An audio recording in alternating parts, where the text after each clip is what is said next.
Like, you're a really smart fucking dude. Like, you've got your shit together. You know how to fucking do the thing that you're really, really good at, right? But you don't lead from the front with that. This thing got so horrifically infected. It looked like I had had the shit kicked out of me. From brat juice. And so this woman's, an older woman, she's connected to one of my great friends, worked at the same company he did. And it's like, hey, my husband was adopted and we bought him for Christmas, DNA testing, and you're showing he's like a really close relative. Would you be open to a conversation? Hang up the phone, and I call my mother and I say, Mom, I got this really weird email and phone call from these people. And I'm curious about this. And my mom just lets out this big sigh. Hey everybody, I'm Eric Obrempt, and you're listening to Be Authentic or Get the Fuck Out. We talk about real shit, what's on our minds, and don't give a fuck if it makes you feel a little uncomfortable. So sit back, strap in, and get ready for some real shit. Hey everybody, welcome back to another episode of Be Authentic or Get the Fuck Out. I'm your host, Eric Obrempt. Today is going to be fun. I love doing these interviews so that I get a better opportunity to get to know somebody. I have had the privilege of getting to know this gentleman over the course of the last year or so.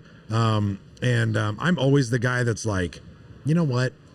I don't fucking really need any more friends. Like, I'm really kind of tapped out on my fucking friend bucket.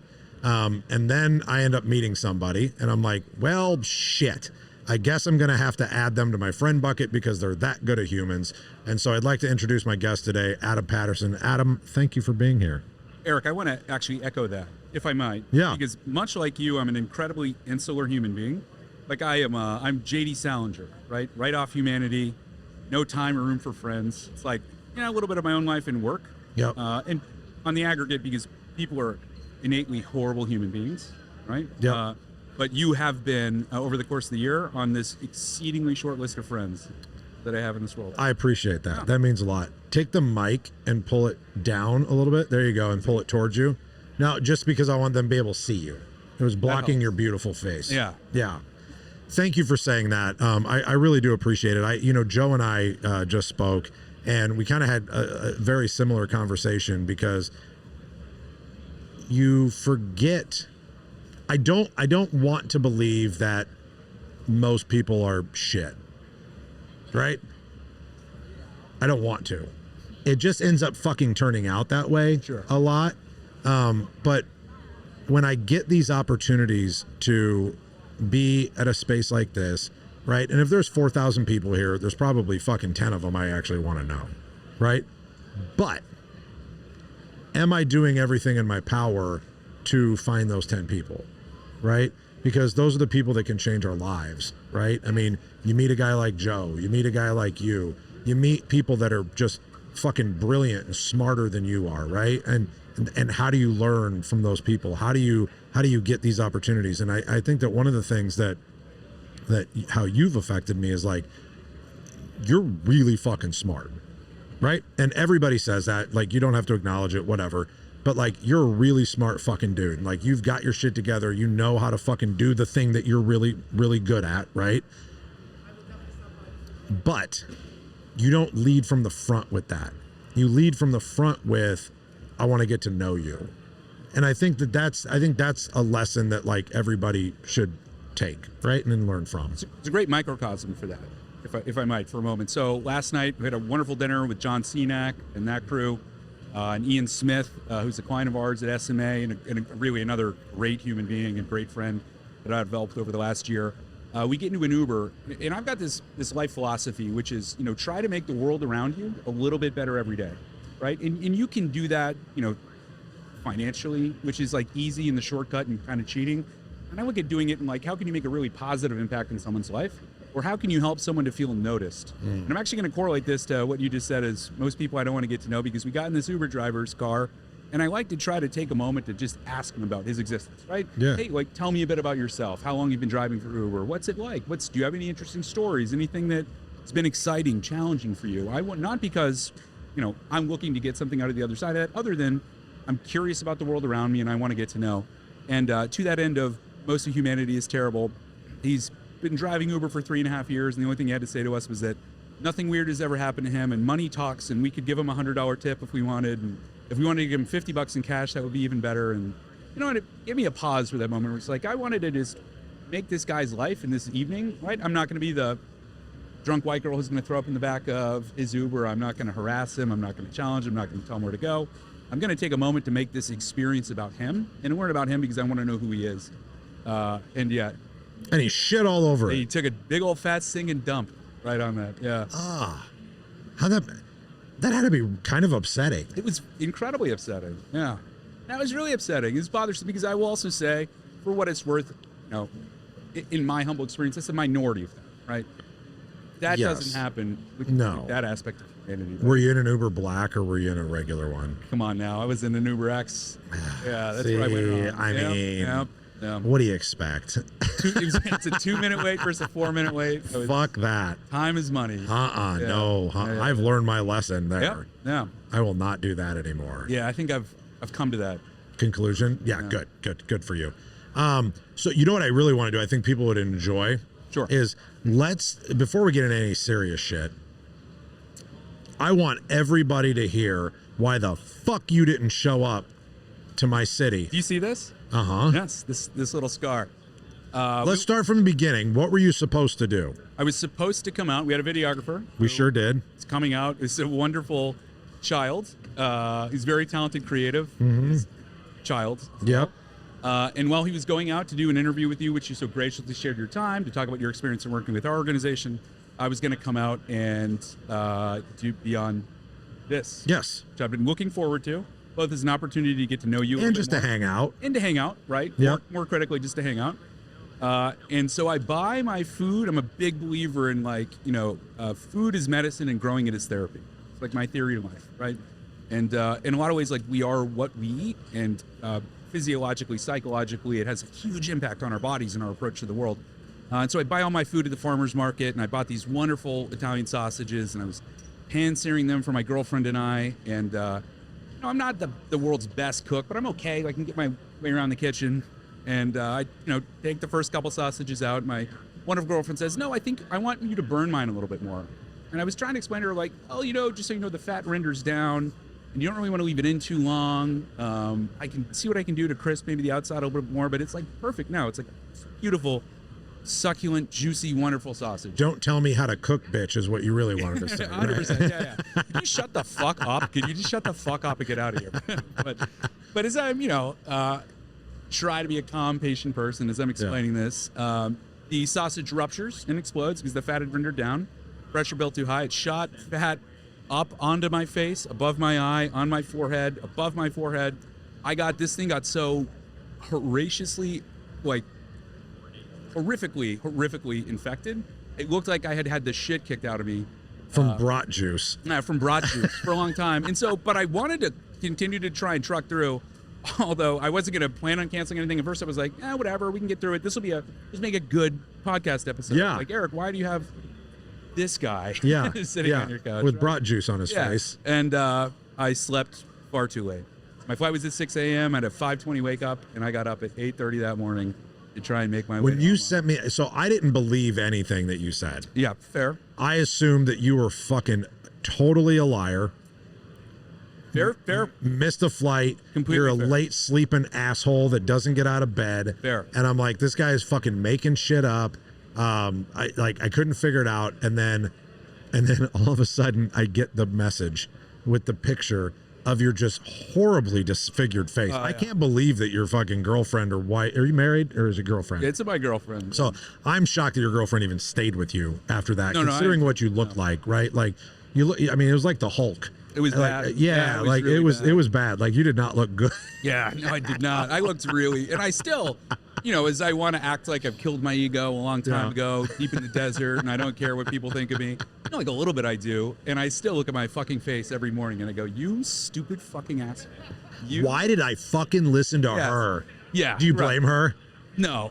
If I were a weaker man, Internally, do you blame her? No. Okay. No. I let go of, you know what? I had a childhood that taught me a long time ago that you had to let go of blaming other people, right? Yeah. So tell me about that.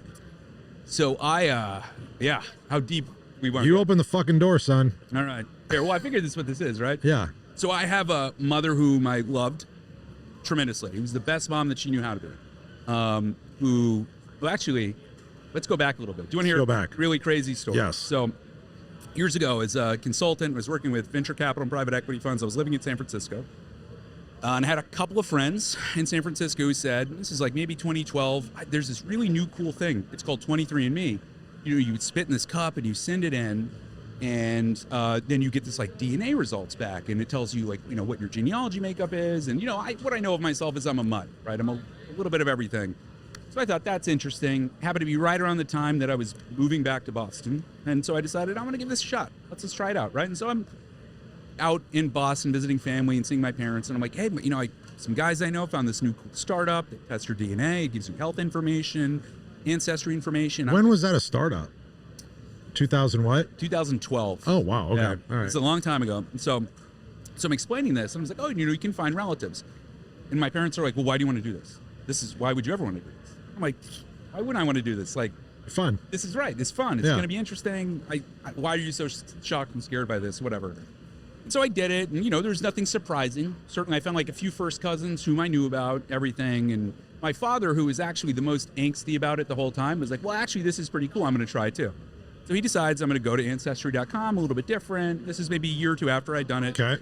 Goes on Ancestry. He does the results. He shares them with me. Tells me about there's this really cool website called GEDmatch, and you can upload it there. And you can find other relatives. This is the one. What's it called? GEDmatch. It's the one they actually use to find the serial killers. Okay, yeah. Okay. So he's like, upload it there. I'm not related to a serial killer. Let me preface this. All right. Way cooler story if you. That would have been much, right? I would have loved that. Right? But, just kidding. So we upload it to GEDmatch, and we look at the results. It shows he and I one-to-one related, right? So in the back of my head, I still had this voice that was like, I remember this. This stands out to me. But, at this point, I'm like, well, he's my dad. He's obviously my mom's my mom, right? The first cousins that I show related to were from that side of the family. And then I think nothing of it, Eric. And this is probably like 2013, 2014 when that happened. I think nothing of it for years. Years and years and years and years and years go by. And then one day, I get a message on LinkedIn. The message is from a woman who is connected to, as I said, I have very few friends. I've got 5 friends, and I've had these friends my whole life. And frankly, that's kind of it. Like, that's my circle. And so this woman's, an older woman, she's connected to one of my great friends, worked at the same company he did. And it's like, hey, my husband was adopted, and we bought him for Christmas, DNA testing, and you're showing he's like a really close relative. Would you be open to a conversation? So initially I'm like, fraud, right? Yeah, and he's in jail, and he's the right. Prince of Sierra Leone. Yeah. Send $500. So I'm like, this is bullshit. And I was like, well, she's connected to someone I know. So I reached out to my friend. I was like, who is this? What can you tell me? Right? And I'm curious. And he's like, oh no, that's real. Like, yeah, she's really nice. I've met him. He's a great guy. You should reach out to her and you should connect. And so I reach out, and we're doing some digging, and she's like, yeah, he was adopted. Let me preface this by telling you, I grew up in a town outside of Boston of 13,000 people. Okay. Small town. Okay. Small little town. My father grew up in that town. Family's been there for a long time. She's like, yeah, he was adopted. He grew up in Westwood. Oh, that's odd. That's the same fucking small town that I grew up in, right? So I'm beginning to be the wheels are turning in my head. I'm like, did my dad just get some woman pregnant in high school, right? So as we're going through this, and I'm like, hey, my father is on GEDmatch. They found me through GEDmatch. I'm like, my father's on GEDmatch as well. You should check out and see. Like, it shows me as a 1.5 relation, which would mean I'm either a half sibling or an uncle. Would be like, he's not my uncle because my grandparents would have been like in their 50s when he was born, and we're both successful. So they didn't have a random surprise baby in their 50s that they hid from everyone else, right? That doesn't make any sense. We'll see if he's related to my father. She's like, nope, no connection to your father at all. So then I'm thinking, okay, that's even weirder. And that is even weirder because my mother is from rural Virginia, rural Southwest Lynchburg, Virginia, right? No connection to Massachusetts, just left college, moved up to Boston, met my dad, smoked joints and lunch, and they got married. The rest is history. They actually dated for 3 weeks before they wed. Right, so it's brilliant. So I'm thinking in my head, okay, that's really odd, right? Because my mother, who's like no connection to this place, and this person is showing is super connected. Then I'm beginning to think, like, did my aunt have a child that no one knew about? Whatever. Just so everybody knows, I don't know what happens here. I'm very invested in this story, so. Fair, and I'm bad at telling it. No. I'm excited to hear what happens here. So I call my mother. So I say, disconnect. Let me find out what happened. I hang up the phone. I call my mother, and I say, Mom, I got this really weird email and phone call from these people. And I'm curious about this. And my mom just lets out this big sigh and says, yep, when I was in college, I was raped. As a result of that rape, I became pregnant. I was sent away to have the child. I was a live-in nanny for a family in Newton, Massachusetts for a period of time. And then 2 weeks before I had the child, I moved into the Home for Little Wanderers, had the baby, and that was it. And her answer to me next was, none of your other siblings know about this, and don't tell them, and I don't care if you tell them after I die. Your father knows, but don't talk to him about it at all. And you can tell your siblings if you want after you die, right? So, and by this point, by the way, I'd met this half sibling. So, or I talked to the wife. I met him later, and he was an incredible person. So the husband of the gal was your half brother. It was my half brother. Got it. Yeah. Okay. So I'm thinking, okay, that's how much older was he than you then? 14 years. Okay. Holy fuck. All right. And I'll kind of tie this together to my earlier point, right? So, I think, okay, well, I'll just harbor this crazy secret from my whole family for forever. Easy. Yeah, that sucks. No problem. But I tried to, she said, I just tucked it away in a box and I didn't think of it and it didn't affect me and I just moved on with it, right? Which is not true, but nonetheless. Yeah, of course. I wanted to get to know this person, so I got to know him. Amazing guy. Like, I would have traded some of my other siblings for him straight up, right? Like, way cooler. I got to know his children, his wife, and, we hung out and spent some time together. Many years prior, though, if you remember, like 2012, when I did this DNA test, I gave my siblings the login because I was like, oh, we're all the same fucking DNA, right? So just try it. Like, who cares? And there was apparently a 60 Minutes or something episode that was like, sometimes the DNA match, it changes. Like, the heritage and genealogy history changes because more representative population gets uploaded. It gives more data and we can make more discernment. And so my sister saw this on television and went, oh, I'm going to go log in and check this out. Logs in and sees, at this point he was in 23andMe, sees it half sibling. And she texts me, I don't have my phone on me. I think it was traveling maybe, I don't remember. Like, what the fuck is this? Who is this? Then she gets into a group text with my other siblings to be like, I logged into Adam's thing, I found this, what do you think's going on? And they're looking him up on Facebook. They're like, he's from Westwood, he's got the same name as my other brother. Like, he's got the same name as your other brother? I have two brothers named Andrew. So who named him? The adopted family. Oh, okay. Yeah. Not your mom. Nope. My mother named him Beauregard. What? Yeah. Yeah. I don't exactly. That's a name? It is. Yeah. Her brother is named Bernard. Oh, Bernard. And went by Beau. So she wanted him to be named Beau too, but she chose Beauregard instead. Which Never obviously heard that. Yeah. So anyway, sorry. No, nonetheless. So they had all come to this conclusion that my father must have had this child out of wedlock in high school, not known anything about it. Kid was adopted, whatever. Always blame the dad. Yeah, 100%, right? Yeah. And I had to, then by the time I look at my phone, it had been a couple hours, and they'd all made these conclusions and how they were going to approach my father about it. And I had to go, just a heads up. So one by one, I had to tell my other siblings what had really happened. So we're adults now, and we get to choose who's in our life and who's not, who positively affects us and who negatively affects us, right? And if we use the excuse of, well, they're family, then it's kind of your fault if you let it affect you. Sure. Right? And it's hard to not let it affect you, right? Because they're people that you were with for decades, right? That were molding you. Shaped your perspective and view of the world. Right. So how did you change your perspective? It's a good question. How did I change my perspective? Thank you. Yeah, I'm a professional. Yeah, What? At least one of us. Clearly. How did I change my perspective then or now? Both.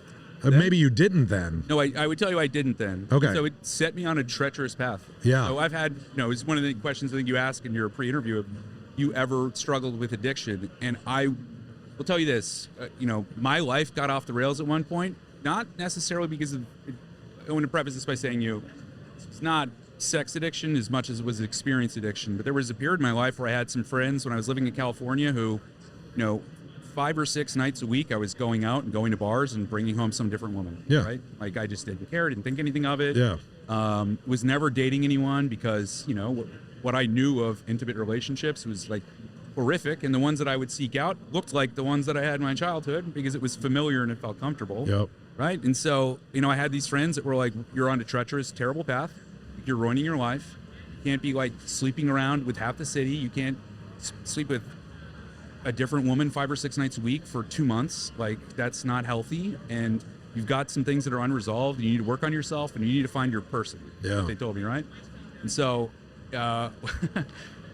where it sent me was down a road of just like taking any single fucking person that would come through the door without thinking of like, well, this is what I deserve and what I need in my life. This is what's like fair to me and what's important to me. I didn't define it. I looked at it just like, I've got to show these people that I'm not a dickhead and I'm not just some weirdo sex addict, and I'm just going to date the first fucking assholes that come through the door. Right. Hey, everybody, we're going to take a quick little break here. I want to stop and thank our new sponsor. If you're serious about getting your time back and scaling your business, then SMA Support Services is your secret weapon. I use SMA for all of our support and admin tasks. Everything from back office management, day-to-day admin, even a call center. Their team frees up my staff to stay focused on high-level, revenue-generating activities. And that, let me tell you, is a fucking game changer. SMA isn't just support. They're a partner that keeps our operations running smooth and efficiently. So if you want to focus on growing your business and leave the support work to the pros, hit up SMA Support Services. I did that for a period of time too. And when I look back on it, for me, a lot of it, I think, was looking for validation. Yeah. For me, right? It was looking for just having that moment of like, somebody wants to be around me, but then not having to go any deeper than that. Yeah. Right. And not having to open up and not having to have conversations. Not having to be vulnerable, not having to, right? Right. Looking for like relationships where it's all about triaging challenges, triaging issues, right? Yep. But never being vulnerable. Yeah. So then when did the switch happen for you? The switch all the way happened probably in the last like couple of years. Oh, really? I finally like clicked. Some other things had clicked in time, right? Sure. It's a progression. It isn't something that it's just like one day you wake up and you're all better. For me, it began to come together, and there would be slips, and there would begin to be change, and finally, eventually, I've been dating my girlfriend now for 5 years. Oh, wow. On again and off again, but it's the right path. That your fault that it's on again, off again? Both of our faults. Okay, all right. Yeah. To be candid, it's significantly more my fault than hers. Sure.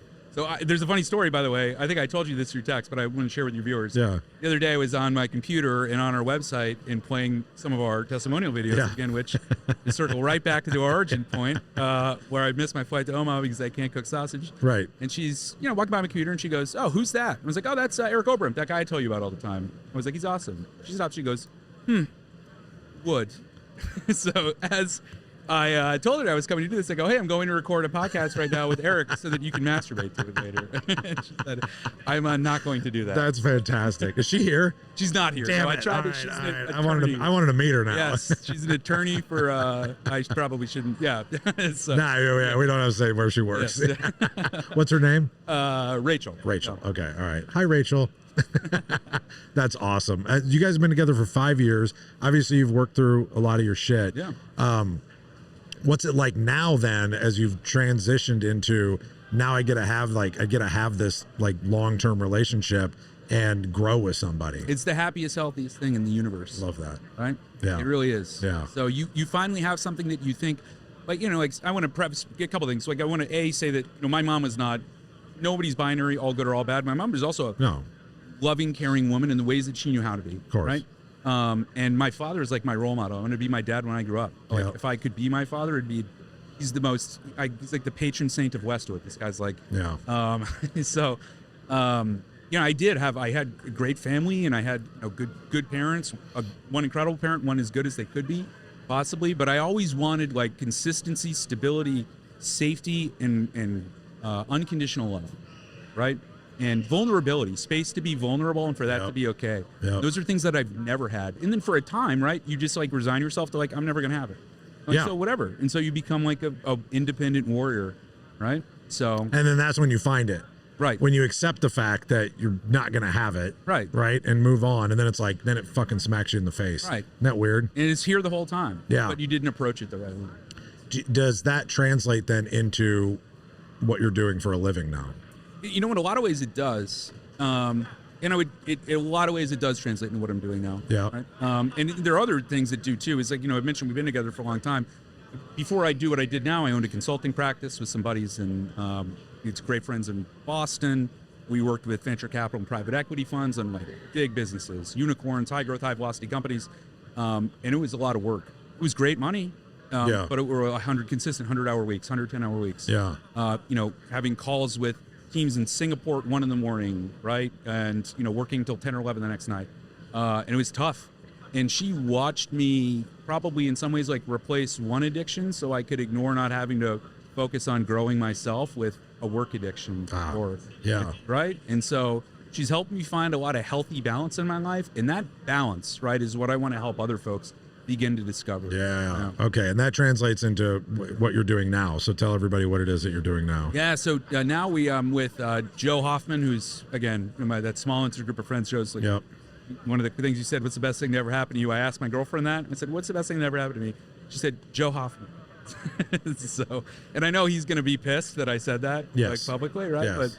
But we work with roofing companies to enable owners enable owners, salespeople to extricate themselves from the things that really don't require them, don't need them, aren't necessary, and focus on the things that only they can do. Right? So like, sometimes that looks like, how do I grow top line revenue without the burden of hiring an inside sales staff to book those calls for me? Or it might look like, how do I get my sales rep, who's filing 7 or 8 claims a week, but when he gets a call from the homeowner the next week saying, my adjuster appointment's coming out, doesn't even remember the claim because he's so burdened with the insurance workflow and the administrative burden there. Right. Like, hey, we've been through 6 staff accountants in 2 years. Like, I need a bookkeeper that can be there, right? Right. So, or, times as well, like those roofers at 5 million or less, the guy that's wearing every single fucking hat. Yeah. Right. And in part because they think they need to do it, in part because they're like, oh, it's my first time I ever hired someone. I don't want to overwork them. I don't want to give them these things. Right. Right. I'll just do it. I know how it needs to get done. Probably because they don't trust that other people can help them do it.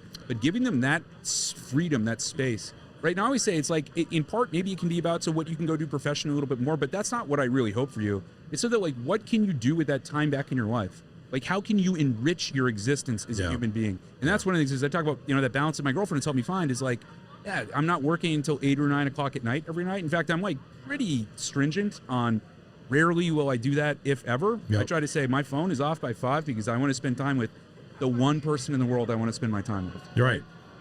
So I think that's huge. And I think that when you frame it that way and people can realize like what you guys do isn't just, it's not just a VA company.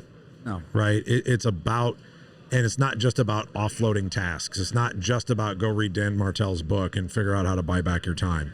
We want to help facilitate something so that you can buy back your time to be able to do 2 different things. One, do the things that move the needle inside of your company instead of the low-level shit that you don't need to be doing, right? Because there's certain things that only you know how to do, and you need to focus on those.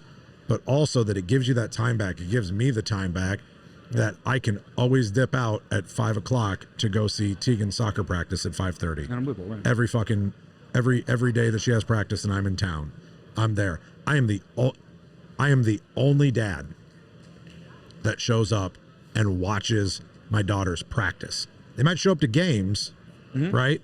There is not another dad sitting there, and I'm not tooting my own fucking horn. I'm just saying, like, I am able to make that a priority because I have learned and am learning more and more every day of how to get rid of the shit that I don't need to be doing inside of my business so that I can have the personal life that I want to have, right? And the personal life that I want to have is to be able to be home and be present with my people when I'm there, right? Like when I'm here, right? I haven't called them today. I will later, right? But like, I haven't put that on my plate today because I'm here and this is what I'm doing. And they get that. And they know that when I'm home, I'm home. But that doesn't just fucking happen. No. Right? That's the thing, is that it just doesn't happen because you want it to. Right. It happens because you put the shit in place to be able to make it happen. Yeah. Right? And like I said, you guys have helped me a ton. for everybody listening, it's SMA support service, whatever the SMA fuck. support Yeah, service. whatever. I fucking always fuck it up. Joe fucking had too many words in it when he was talking about it earlier, and I couldn't figure out what everything stood for. But I know that when business owners start this process of offloading tasks, it's intimidating at first because you're like, well, I don't even know what to give them. Like, what would I even do? Like, what would I even give them to do? Yeah. Right? Like, I have to do everything. My suggestion is, one, I told this to Joe, and then Joe was like, oh yeah, we're already doing that. I'm like, fuck you. Is like, read that book. Dan Martell, Right? yeah. Read that book first. Right? Understand, then that gives you a bunch of the why behind it, right? And the how. Right? It gives you the why and the how. And then start bringing in people. We're up to 5 now in my company. My goal by middle of next year is to maybe not double that, but like double it if I can, sure. Right? Obviously that is based on revenue goals and all that kind of stuff. But if I'm utilizing that team properly, that's how I'm going to hit those revenue goals, right? Because I'm not doing this bullshit. My guys aren't doing the bullshit, right? Like, I'm using some of my SMA staff as accountability partners on the sales side so that I don't have to hire a full-time sales manager, and they handle some accountability check-in stuff and then bring it to me so I can have all the KPIs in front of me, so then when I go meet with them, it's just there and I have it. It can look, and it can look like... I just make shit up. But right, no. Your sales reps, I would imagine, are sometimes not great about putting notes in the CRM, right? Yes. Have you met a sales rep that is? Right, exactly. No. What happens all of a sudden if after they have a homeowner appointment, they get a call from virtual assistant who says, what are the notes that you want me to put into this file for you, right? What stage should I move this to? What happens all of a sudden if I can look at, I know these 4 competencies, transparency, communication, collaboration, responsiveness, are the things that move my business forward. Yep. And what about every time we meet a homeowner, that homeowner gets a call that says, hey, I want to make sure, I'm calling for B&M Roofing. My job is just to make sure we're doing our job right.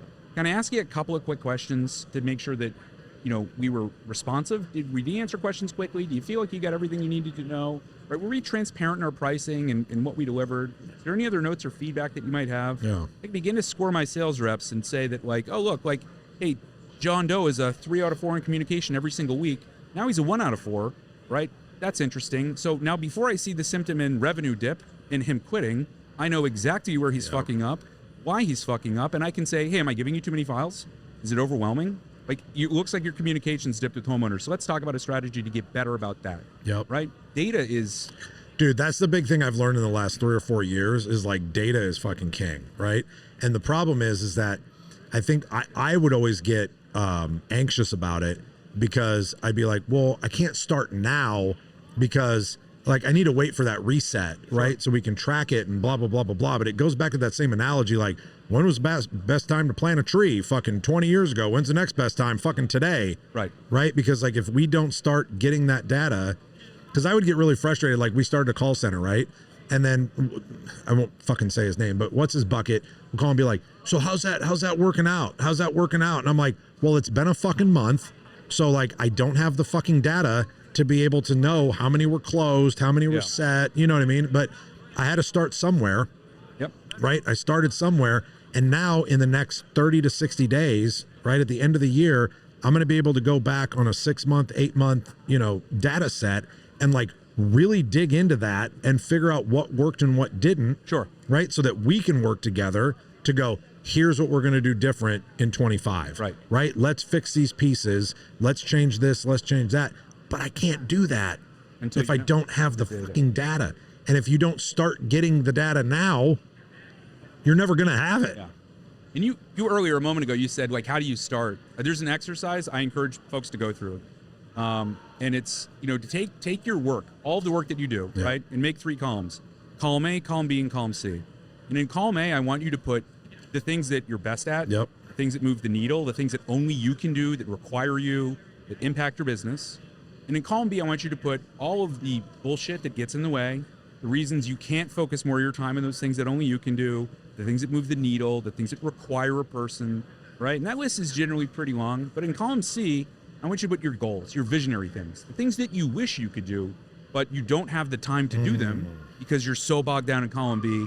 and the rest of your time. Now we're getting into the delegation quadrant, right? Yeah. So our goal here is to like, all right, so what happens if how do I shrink that column B as much as I can and move as many things from C to A so that I'm focused on my visionary stuff that moves the needle and impacts the company. That's a great exercise. Yeah, everybody needs to do that. If you're watching, if you're listening, go fucking do that exercise and then call Adam. We're open. Yeah, we're open, right? Yeah, we're open.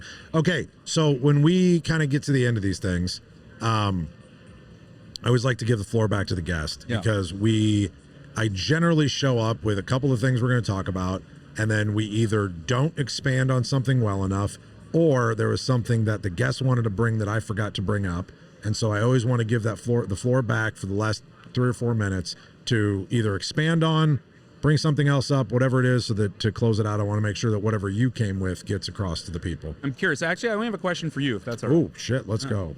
What's the most practical piece of advice you've ever been given in your life? Oh, the most practical piece of advice that I have ever been given. God, this is going to sound cliche, but it's how I operate my business and now my life is always do the next right thing. Yeah. So regardless of whether it costs you money, always do the next right thing. I don't know if that's practical or not. Is that practical enough? Yeah. But like, I know that if I do, even if I have to make a sacrifice to be able to do the next right thing, everything's always going to come back the way that it was supposed to come back. And I think and I learned that in recovery, right? But like that, 100%, that's it. Can I change your life? I'm going to change your entire existence. Fuck, I mean, that's what I was hoping would happen today. Yeah. And I'm going to give you the most practical piece of advice I've ever been given in my life. Okay. You're familiar with the men's room? Big communal bathrooms like this here. Yes. So always choose the lowest urinal, the low-hanging urinal, not the higher ones. 2 big reasons. One, generally less likely that there's a puddle of piss in front of it because they're less frequently used. More critically, and this is what I've loved, no fucking splashback. Never splashes back on your hands, ever. Way better practical advice than I just gave. Yeah. Choose the small, short urinal every time. It's changed my life. God. Yes. Joanna, make sure you cut that up and that goes out as a reel. Because that's fucking, I mean, that's gold. Yes. Is what they call that gold in the biz. In the biz, they call that the gold. Adam, thank you so much for being here. Thank you, Eric. I appreciate the shit out of you. Like, I appreciate you not only in business, but like truly, like as a friend. I'm glad that we've been able to kind of to grow as friends and form a real relationship. Everybody, thank you for listening. Again, we have no fucking sponsors. Nobody pays for this shit. Although Joe, in a moment of panic, I think was like, well, we'll pay you. We'll sponsor you. I'm like, but we have no sponsors. So we are sponsored by, well, we try to get sponsored by Zen. Zen for all your nicotine needs. Cinnamon's my favorite. We can't get Zen. But CCM, Cult Culture Movement, cultcultureprogram.com. Group coaching that we do every other week, every other Tuesday. We have an amazing accountability group with a bunch of men that like show up every 2 weeks, and we talk about what we're going through, and the whole group helps each other. It's not just me sitting there. It's not the Eric show just showing up and like spewing shit all day. It's about everybody coming together to help everyone, and then that spun off into the Underwater Mastermind. So if you're interested or an experienced scuba diver, want to be part of the cult culture movement, shoot me a message for an interview. We don't let everybody in. You got to be a fit for the group. But we're keeping it intimate. So like, we're at about 15 to 20 people right now, and we don't really want to get over 25 to 30 because I want to keep it so people can really get to know each other better. But if that's something that you're looking for or you're missing in your life, please reach out, and because that's who pays for this is CCM, really. So guys, thank you for tuning in. Thank you for watching. If people stop watching and listening, I'll stop doing it. But as long as you're still here, I will keep doing what I'm doing, and hopefully you gain something from this. You learn something from this. If you got one nugget out of it, reach out to my guy Adam. If you need VAs, or if you don't even know if you need VAs, call Adam.